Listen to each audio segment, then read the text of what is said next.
When Japan attacked Pearl Harbor on December 7th, 1941, that immediately triggered a declaration of war by the United States. The war in the Pacific had just exploded into a much greater conflict, with the world's foremost industrial power now involved. But then, for some reason, America was strung into the war in Europe. Japan's tripartite pact with Italy and the Third Reich actually did not legally obligate Germany or Italy to declare war on the United States, as the treaty was defensive in nature. Hitler's armies were freezing outside the gates of Moscow, and he knew Japan was fighting a losing war with America. However, he still chose to declare war on the United States, ultimately sealing the fate for his empire. But Hitler obviously wasn't an idiot. There was a reason for this declaration of war on America.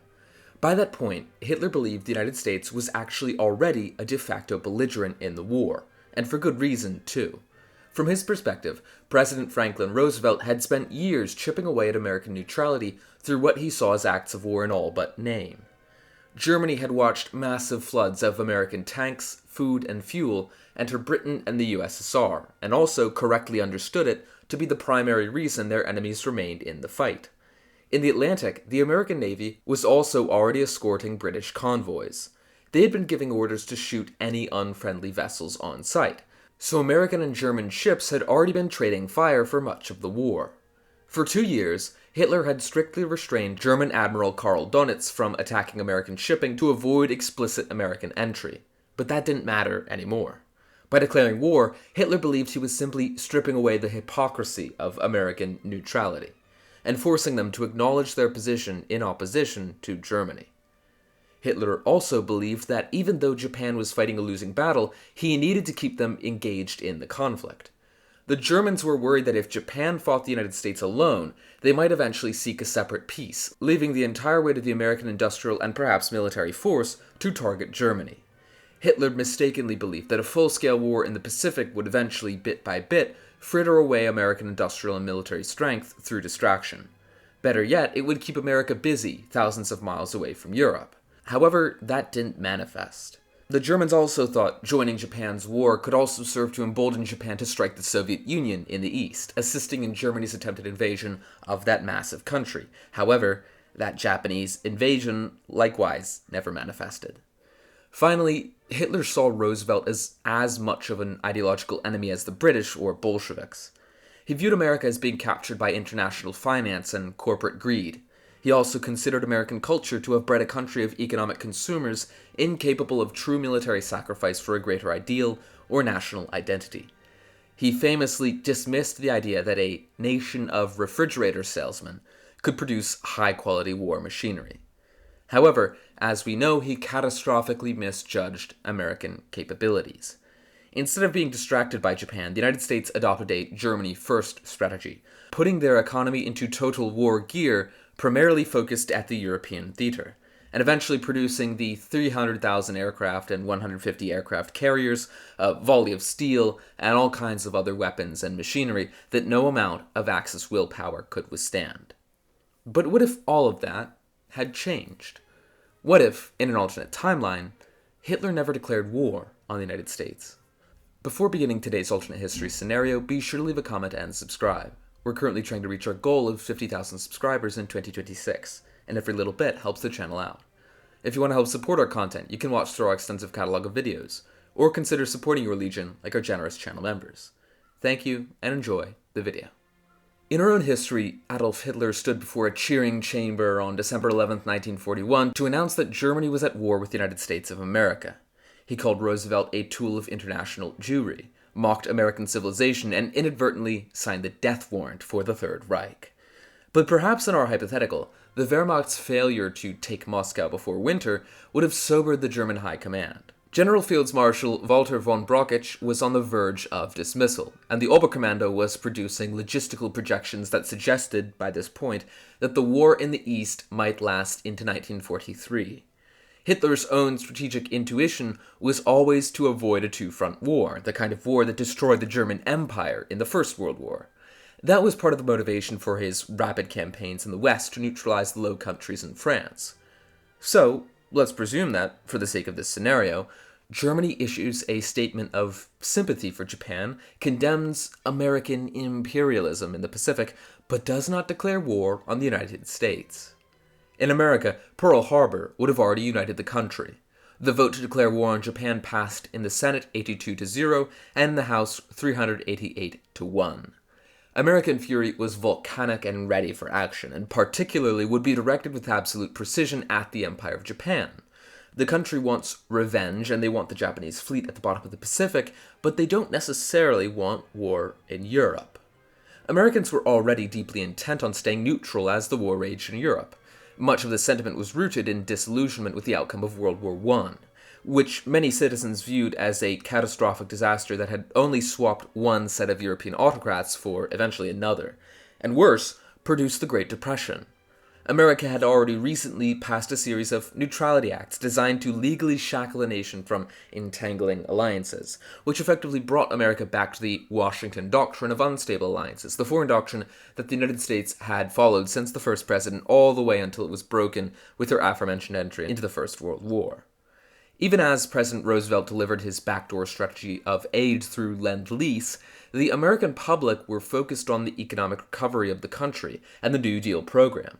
That is to say, they cared more about what was happening at home than abroad in Europe. Americans also had a persistent skepticism toward both British imperialism and Soviet communism. All of this produced the concept of a Fortress America, a mentality that prioritized defense and instinctively rejected foreign warfare.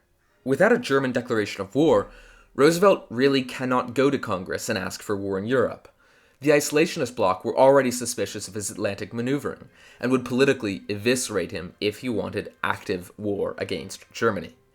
Roosevelt had already spent the last several years promising mothers that their boys were not going to die in any foreign wars, so war in Europe just wouldn't be a political option.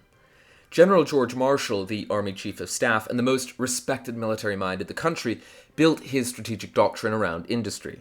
He understood before almost anyone that war would be decided by logistics and production. So without a European declaration, he would undoubtedly conclude that the American military effort in industry must now be organized around the Pacific. Admiral Ernest King, Commander-in-Chief of the U.S. Fleet, had always been a Pacific man himself. He already saw the Atlantic as a secondary theater in our own history, even as it was the only real theater of action until Pearl Harbor. But now, with Japan having struck the fleet, he has everything he needs to concentrate the Navy's growing strength on the ocean he has already considered primary. Of course, in the absence of the Germany First doctrine, the Atlantic theater would immediately change. German U-boats had been operating under gradually more permissive rules of engagement throughout 1941. However, Hitler, having now chosen non-belligerency, likely cannot afford the possibility of sinking American ships now that America is on total war footing with Japan. He would thus order German submarines to shift their primary operational focus to British and independently flagged vessels. American ships would thus, by and large, continue crossing the Atlantic. This, of course, perhaps counterintuitively, means that Lend-Lease shipments will not be attacked, but something has changed in the architecture of American aid.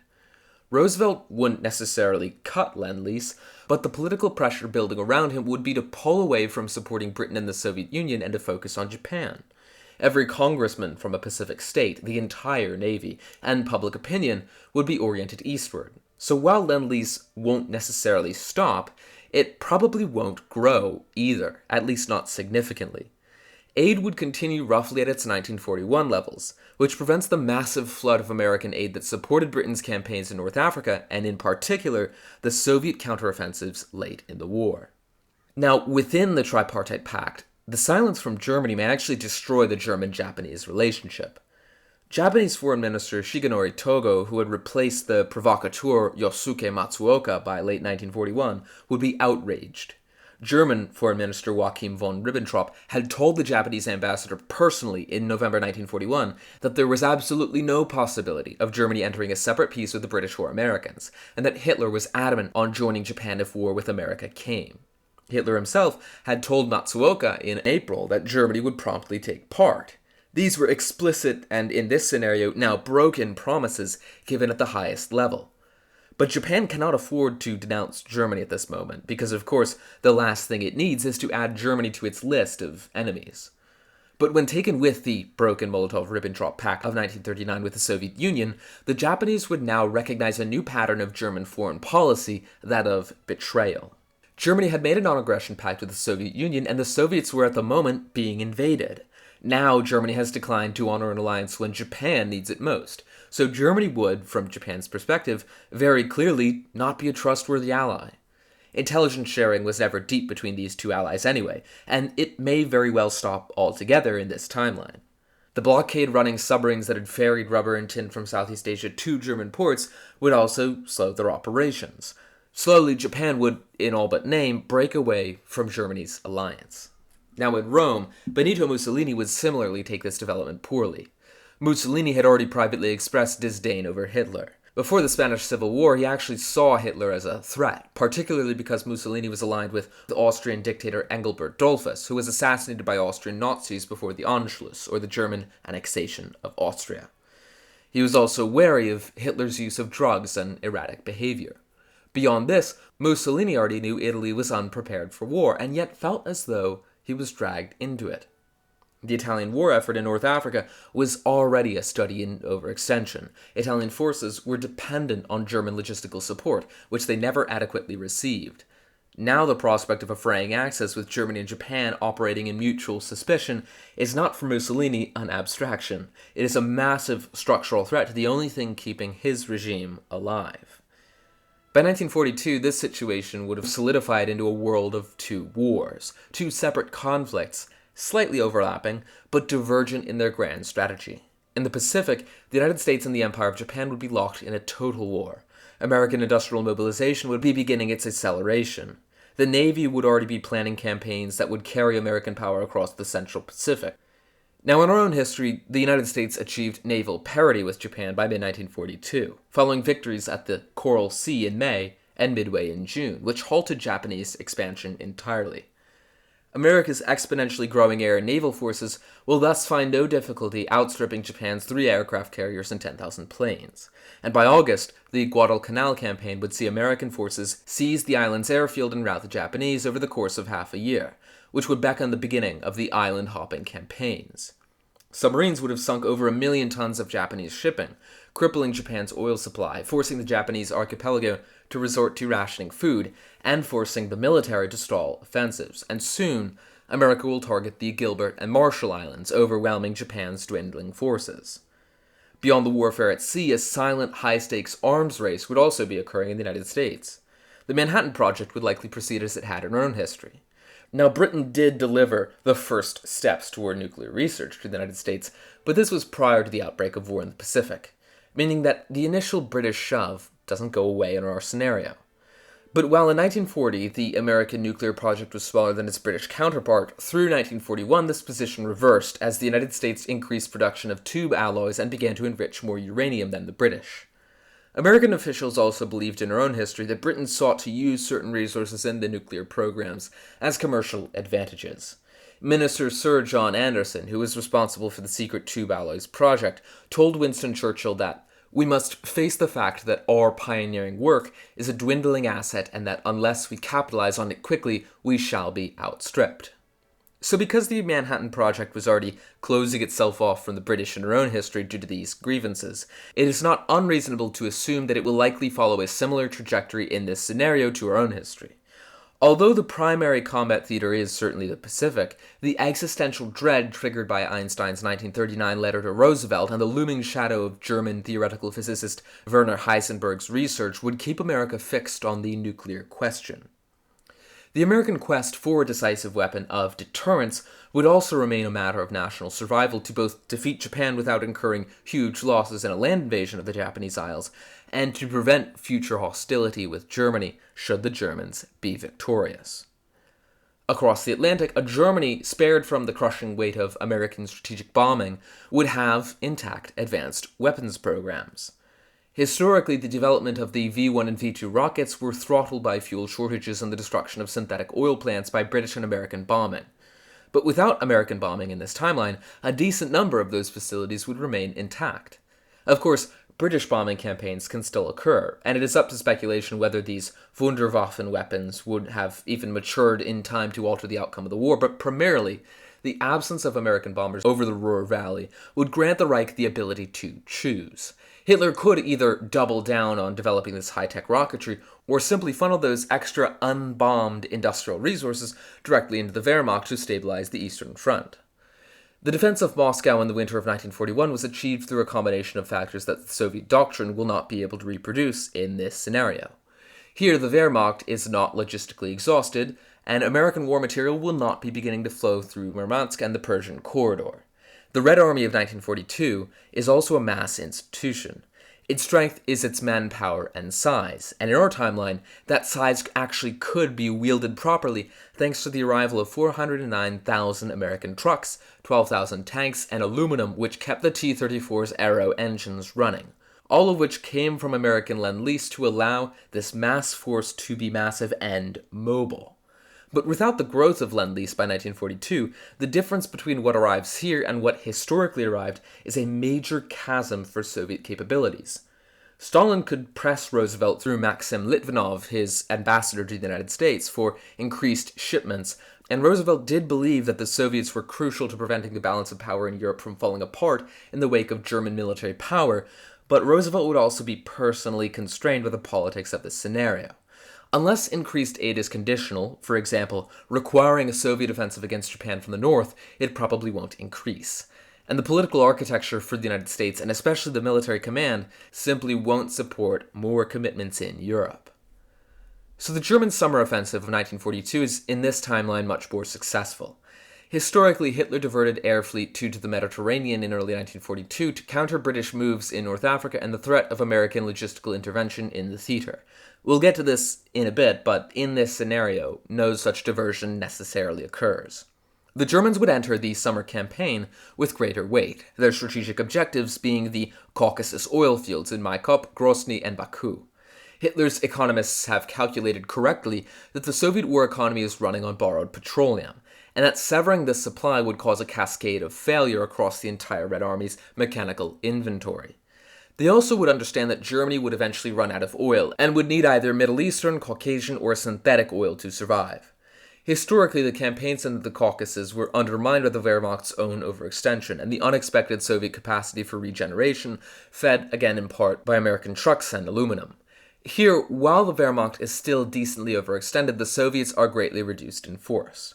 So Army Group South can drive east and south during the summer, sufficient to press the Soviet defenses past their breaking point in the Don Bend, and Stalingrad would again become the focal point of the campaign just by its own logic, not even out of the need for a propaganda victory, but because practically the city must be taken or masked to secure the left flank of the Caucasian thrust.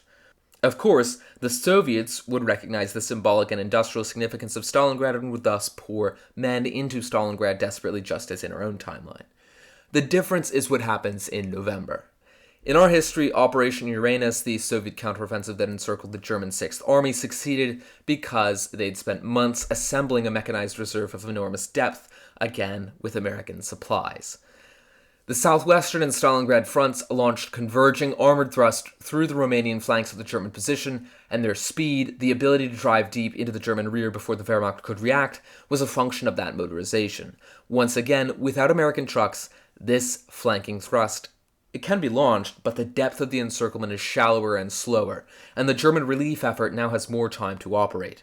So Germany's army is not necessarily saved, and is still ground down in the rubble of Stalingrad throughout the winter, but the encirclement is incomplete, so a large portion of the trapped force can break out to the west in December before the ring fully closes. Germany thus, while it still loses the Battle of Stalingrad, does not lose it to a total Soviet victory, but rather a partial one. The Red Army's pursuit, which in our own history drove the Germans back hundreds of miles in the subsequent months, would then immediately stall for lack of fuel and trucks. So Stalingrad won't become the turning point of a great Soviet push back to the west. Stalin will likely postpone the next strategic operation until the spring thaw, and the arrival of whatever additional aid he can extract from America. By the summer of 1943, both sides would essentially just be stuck outside Stalingrad in a condition of exhausted aggression. The oil fields at Maikop would have been seized but found partially demolished by retreating Soviet engineers, with Grozny and Baku remaining beyond reach. The Eastern Front as a whole would have stabilized along a jagged line running from roughly the Black Sea through the ruins of Stalingrad to somewhere east of Kharkov. So the Wehrmacht are kind of stretched thin, but they have not necessarily been subjected to relentless Allied strategic bombing campaigns and a massive flood of Soviet forces to the west that in our timeline were already beginning to hollow out the German industrial capacity and above all fuel production. Likewise, the Luftwaffe would be a much more powerful force. Without the need to station the majority of its fighter strength in the Reich for defense against American B-17s, German air assets are available for ground support and interdiction on the Eastern Front in large quantities that historically declined sharply by 1943. The Soviet Air Force is also growing thanks to its relocated Ural factories, but German air superiority over the battlefield is meaningfully greater than it was in our timeline. So the Battle of Kursk would proceed in July 1943. A massive German armored offensive would be met by a sophisticated Soviet defensive system, followed by a Soviet counteroffensive, but just like after Stalingrad, the Soviet counteroffensive would be foreshortened. German forces could conduct fighting retreats, trading space for time, falling back to prepared, coherent positions that the Red Army cannot prevent. So Soviet casualties in this timeline's Kursk and its aftermath would run significantly higher, as their forces must press forward without adequate motorized support to maintain operational tempo against the Germans. In essence, while the Eastern Front isn't the optimistic predictions of German planners, it's not this great Soviet miracle. It's slowly settling toward a grinding equilibrium somewhere in the Soviet interior, bleeding both nations out. Elsewhere, though, Germany is actually seeing tremendous victories. The North African campaign of 1942 would bear almost no resemblance to our own history.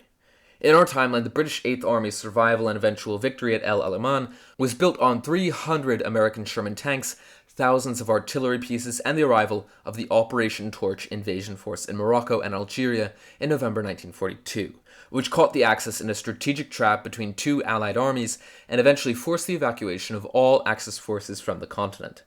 None of this would occur here without American intervention. Erwin Rommel, the Desert Fox, commander of the Afrika Korps, is still constrained by the fundamental supply problem of the North African theater, in that it relies on a long maritime line from Italy that wasn't as well defended. Axis forces are also looking at shortages of fuel and suffering from the inability of the Italians to manage port logistics at Tripoli and Tobruk with any efficiency.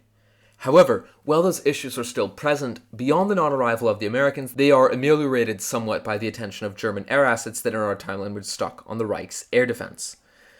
Again, air assets can be spread more favorably across the various German fronts without American and as strong British bombing campaigns on the Ruhr Valley. But the spring of 1942, Rommel's forces can press again east toward the Egyptian frontier. The British 8th Army wouldn't have the capabilities to win, even if they could put up a long and valiant fight, and thus Tobruk would fall in the summer of 1942. Its loss in our own history briefly shook up Churchill's position in Parliament, and so here, along with the 8th Army falling backward toward Alexandria, Churchill will lose incredible political power and may even eventually be voted out of the prime ministership through a vote of no confidence. By autumn, the Axis would reach El Alamein, and while they perhaps wouldn't be able to take Cairo and Suez just yet, they would have established favorable conditions to bleed out British forces. Britain proper is, by this point, in chaos. German U-boats would continue their work destroying British shipping. The Isles would be subject to food rationing and reduced imports. Industrial output would be dependent on materials that arrive by sea, and thus would plateau and begin a slow decline. Additionally, as we've enumerated, the Reich is not under the structural pressure that, in our timeline, was already beginning to drag it down by 1943. However, by this point, Britain is. Whoever leads Britain now, perhaps Anthony Eden, Churchill's foreign secretary, as the Conservatives would still have majority in Parliament, might still believe that American entry into the European theater is possible or even inevitable, and that the correct strategy is to survive until that entry materializes. But of course, as our scenario has set up, this will never occur. The United States right now will be busy island hopping. The campaigns of 1943 and 1944 would have to employ no shortage of landing craft ammunition and recently constructed carrier groups, and the United States would also be busying their long-range land-based bombers that would eventually reach Japan from newly conquered American islands in the Pacific. The Gilbert Islands would fall in November 1943, followed by the Marshalls in early 1944, both with significant American casualties. The Marianas Campaign in June 1944 would be the climax of the Pacific War. The capture of Saipan and Tainan would place the Japanese home islands within the range of B-29 superfortresses. The Battle of the Philippine Sea would then destroy what remained of the Japanese naval aviation forces. The Imperial Japanese Navy would effectively cease to exist as an offensive force after June 1944. Prime Minister Tojo, whose political position was tied to the promise of strategic success, would resign in July of 1944. His successors would then inherit a war they know cannot be won, and yet would be constrained by a strategic culture in which surrender was unthinkable. Unfortunately for Japan, America understood this. In order to minimize American casualties, the plan had always been to drop the atomic bomb rather than launch a devastating and potentially more deadly land invasion. To preempt that option, however, the B-29 firebombing campaign against Japanese cities would begin in October 1944 from the Marianas. This would destroy Japan's economy. The Manhattan Project would then produce its first weapon in the late spring of 1945 and would be ready by June 1945. The United States would then use this new weapon on the cities of Hiroshima and Nagasaki. These strikes are not significantly different in their execution from our own history, but what is different is the context in which they will have landed. Japan in this timeline has been subjected to a longer and more intensive conventional bombing campaign, and thus the psychological and material exhaustion of the home islands is correspondingly deeper.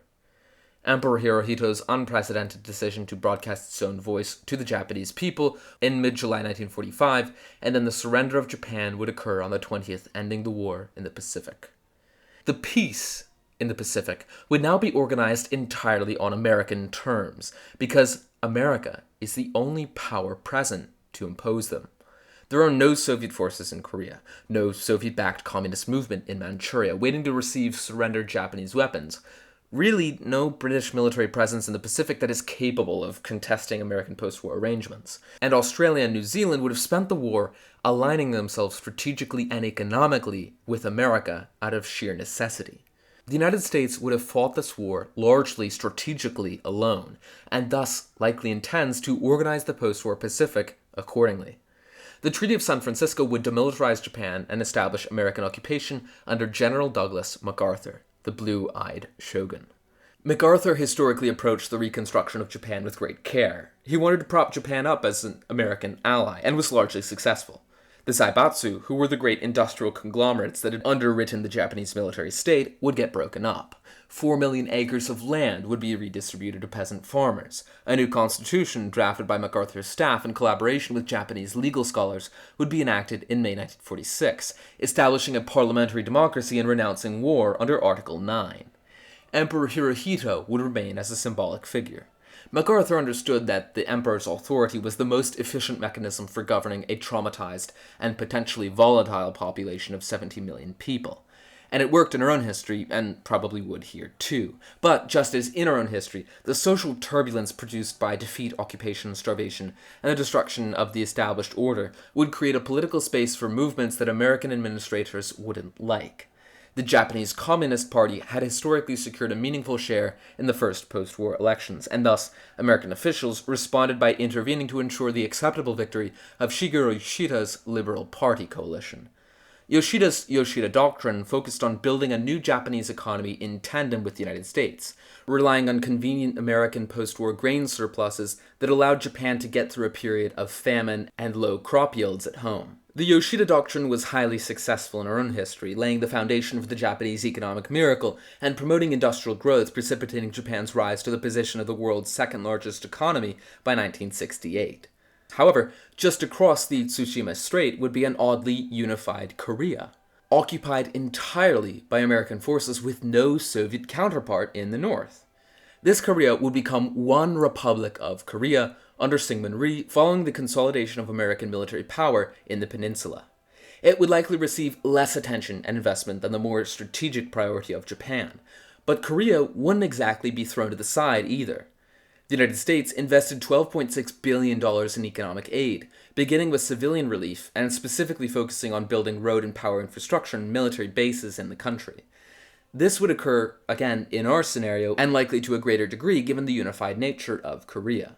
Taiwan and the Kurils would also likely be placed under American administration, the latter causing tension with whatever remains of Stalin's government in the Soviet Union, especially as the Americans likely march into Vladivostok and other territories to attempt to assert order in the broken Soviet state. The Philippines would also receive formal independence in July 1946, according to their pre-war treaty agreements with the United States, but of course would be home to many major military bases for the Americans. Now, in Southeast Asia, the absence of European powers capable of reasserting colonial authority also creates a big vacuum. Of course, as we know, a lot of Europe is occupied right now, quite literally. The Netherlands has no means of reimposing authority over the Dutch East Indies, and France is under German occupation and cannot be given Indochina. And thus, under the international trusteeship framework, which was initially proposed under Roosevelt but would be enacted by now President Harry S. Truman, America would establish temporary American military administrations across the former Dutch and French colonial territories in order to prepare them for self-governance. The real practical reason, of course, for this would be to ensure that whoever governs these territories would keep American access to rubber, tin, and petroleum, set these territories up for independence. Sukarno in Indonesia would be lifted up under the condition that Indonesia agrees to an open-door economic treaty that would effectively dismantle the Dutch East Indies and open the Sumatra oil fields to American investment. And then over in Indochina, historically, the United States recognized the state of Vietnam led by Bao Dai, emperor of the Nguyen dynasty. But Ho Chi Minh's Viet Minh had the resources and experience against Japan. So regardless of what actually happens, the United States would have to recognize an independent Vietnam, and whatever force it does recognize would be embroiled in conflict between various different Indo-Chinese political factions. The Pacific at this point, though, regardless of what conflicts remain in China and Indochina, is an American lake. No other naval power can contest American primacy from San Francisco to Singapore. The Japanese fleet is at the bottom of the ocean, the Soviets have already been utterly crippled by Germany, and the Royal Navy is busy elsewhere. Australia and New Zealand again have been working with the United States throughout this entire war, and just as in our own history, would have shifted their strategic reliance from the British Empire to the United States as early as the fall of Singapore to Japanese forces. American carrier groups would be patrolling the sea lanes. Really, you can think of this like the historic mission of Commodore Perry in the 19th century, the opening of Asia to American commerce, has effectively been completed here, to a degree that Perry himself could not have imagined. This is manifest destiny taken to its logical conclusion. But again, there is one issue: China. The Chinese Civil War would resume in 1946, just as it had in our own history, except here, the fighting would occur under conditions significantly different from those of our own timeline. The communists under Mao Zedong are strong and have governed large rural populations through the war and built an administrative and military infrastructure with organizational competence that the nationalists lacked chronically, but they are now, as we mentioned, without the support of the Soviet Union. In the summer of 1945, in our own history, Soviet forces captured the Japanese Manchurian Army's equipment and sent that equipment to the communist Chinese. But none of that occurs here because Stalin has no forces in Manchuria and no leverage over the post-war Pacific settlement. So the nationalists are better supplied and better connected to American patronage, and they're in possession of coastal cities and the economic infrastructure of modern China. However, they are also corrupt and riddled with warlords and competing factions, and militarily incompetent and incapable of using American weapons effectively. But America still needs a non-communist China to trade with and use as a stabilizing asset in Asia. I think, drawing on some other post-war examples, and with the abundance of air and logistical power in the Asian Pacific right now, the American response would be to execute something like a great airlift, carrying Kuomintang, that is nationalist Chinese, forces from their interior positions to the coastal cities before communist forces can consolidate and take over.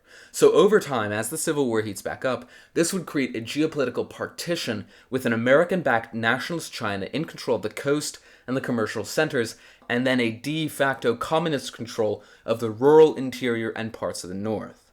An advisory group of American officers would be sent to attempt to professionalize the nationalist military with mixed results. However, the United States cannot politically afford to direct boots-on-the-ground involvement, especially with the communist threat not necessarily an existential one. The public appetite for further Asian military commitments after the 4-year Pacific War would be minimal. But America will provide enough support to prevent a communist military victory, and enough economic investment in the coastal cities to make the partition economically viable. Once again, we have a disunified China, but a much stranger one than in our own history. Across the world in Europe, the Eastern Front would have stabilized, the Red Army and the Wehrmacht would be locked in a low-intensity equilibrium in the Soviet interior, in a grinding, unbreakable war of attrition, and elsewhere, Germany would control Europe.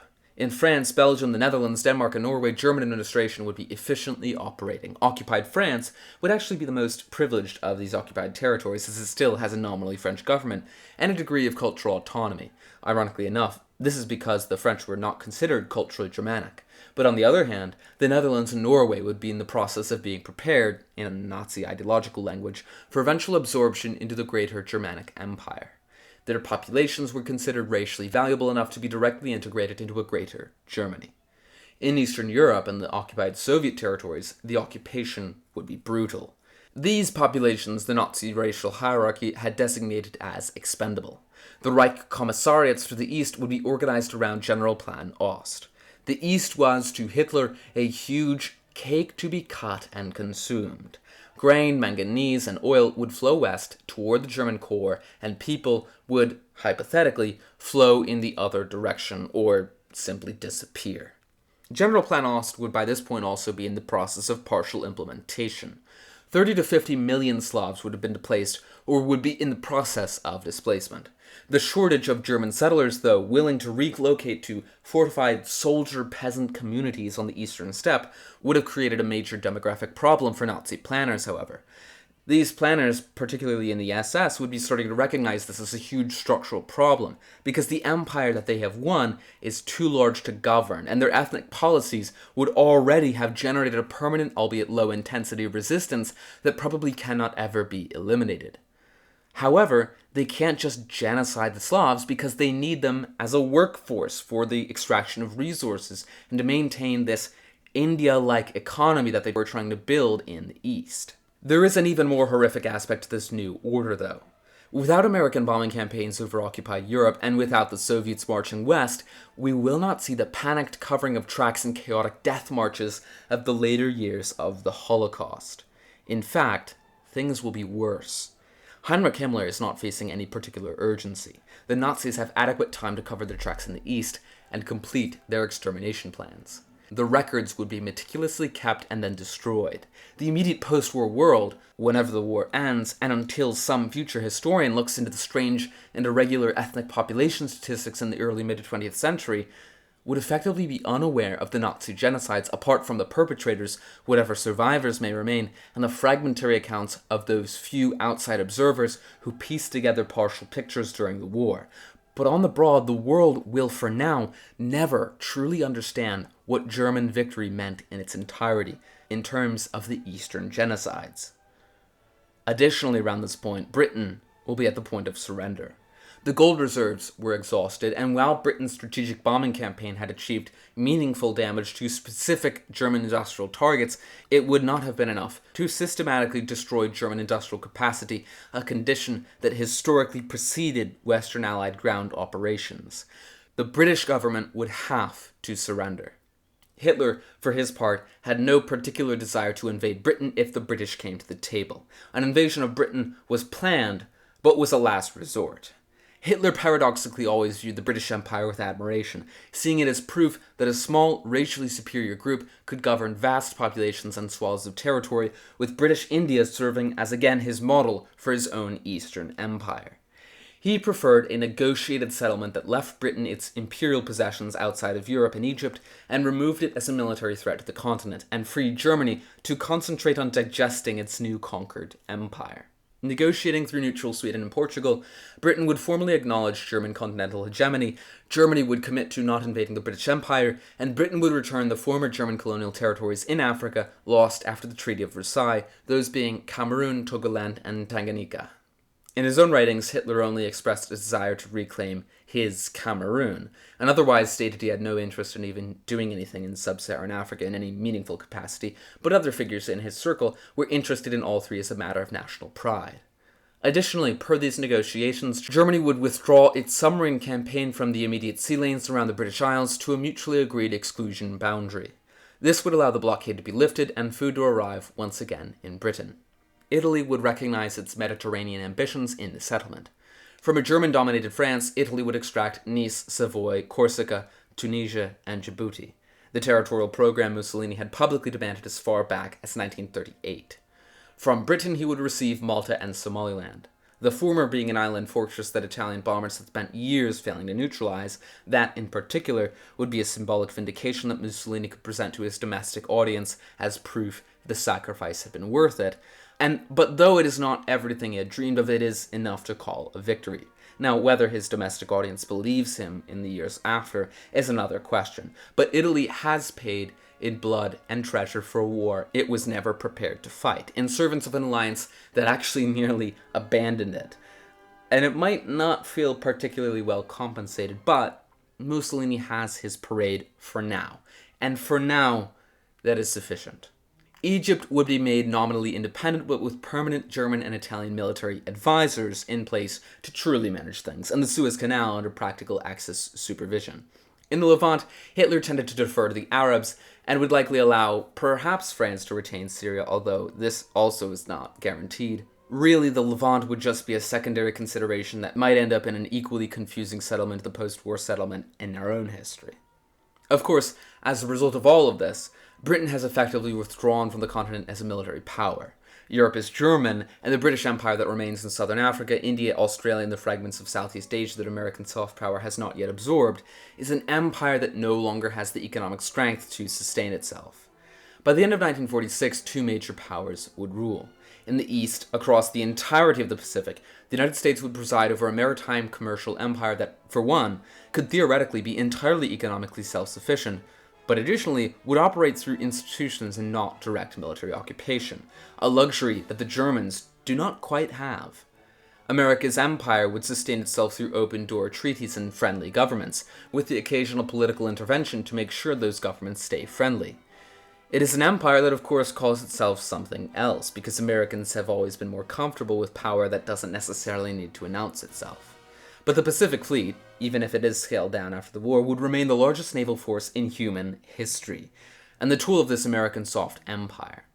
The dollar would be its language, facilitating trade across the Pacific, importing raw materials to the United States, and exporting manufactured goods to the massive populations of coastal China, Japan, Korea, and Southeast Asia.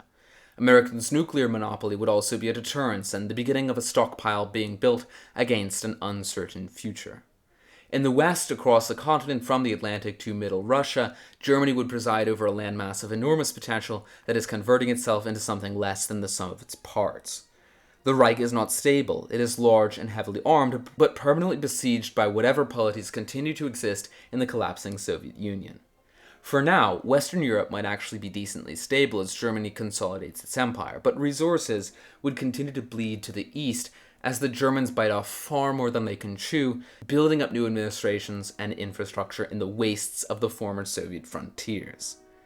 Furthermore, internal bureaucratic competition between the SS, the Wehrmacht, the Gauleiters, and the economic ministries would produce a governance structure that only Hitler's personal authority could hold together, and Hitler would be physically ill, suffering from Parkinson's disease and a crippling drug addiction. The Third Reich was a system designed for conquest but unfit for bureaucracy and administration. Perhaps the administration that follows Hitler's death, whether it is natural or orchestrated, will be able to reorganize the Reich, but that is purely speculation. Of course, Britain sits between these two systems, reduced, exhausted, and likely facing decolonization around the corner. India probably accelerates toward independence, not only because of the economic state of the empire, but because the moral authority with which the empire justified itself has been badly damaged by the spectacle of negotiated accommodation with Nazi Germany. The Indian National Congress, and particularly Nehru, will use this relentlessly as a propaganda tool. Of course, Britain simply cannot afford India in the way it once could. The cost of maintaining the Raj against the Indian independence movement can't be justified. The domestic population of the British Isles, who would be suffering, demanding a welfare state, and overall likely exhausted with the concept of empire. And without the American pressure that in our own history pushed Britain toward a clean exit, the partition question is probably handled even worse, with more violence, and British administrators with fewer resources and less political will rushing toward the exit without adequate planning. India after independence, and after this period of violence, will also be interesting. Nehru historically chose non-alignment in his navigation between American and Soviet post-war power in the Cold War. In this world, the choice is between American and German power, in a sense, with a diminished Britain as his third and likely non-option. Nehru will probably unenthusiastically thus tilt toward America, or simply stay non-aligned in this world as well, given his suspicion of American capitalism. Of course, the alternative is a German-dominated order built on an explicitly racial hierarchy, which is not a viable partner for a country that just won independence, on the argument that such a racial hierarchy is illegitimate, even if India has its own inter-ethnic issues and hierarchies to deal with. The Soviet Union, or whatever entity or entities will eventually emerge from the ruins of the Soviet state, would persist on the east of the continent as a field of permanent warfare and anarchy. Stalin would be conducting a rump government from somewhere in the Urals, the Red Army would still fight, but the material basis for decisive Soviet recovery is gone, and so the long-term trajectory of the war in the East is one of brutal and expensive German consolidation. What does not exist in this post-war world is the architecture that, in our timeline, would define the second half of the 20th century. There are no United Nations, no Marshall Plan, no NATO, no Bretton Woods, or any of the frameworks of the multilateral liberal order that the United States and Europe constructed in the 1940s and 50s.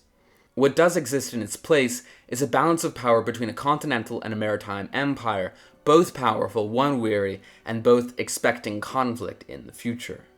Whether that conflict comes in the form of economic warfare, conventional warfare, or heaven forbid, a nuclear exchange, is uncertain.